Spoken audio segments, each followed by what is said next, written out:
अजूनही खरं वाटत नाही.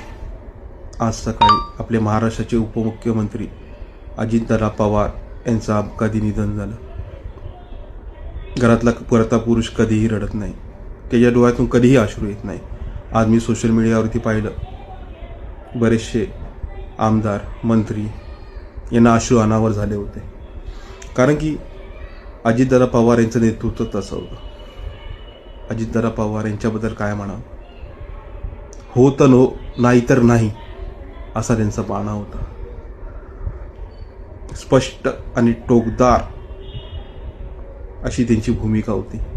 या स्पष्टतेमुळेच त्यांच्या निर्णयामध्ये, कामामध्ये एक प्रकारचा वेग आणि शिस्त होते. असं हे त्यांचं खंबीर नेतृत्व, त्यांच्यासोबत काम करण्याची मला संधी मिळाली, हे माझं मी भाग्य समजतो. ईश्वर त्यांच्या आत्म्यास शांती देव.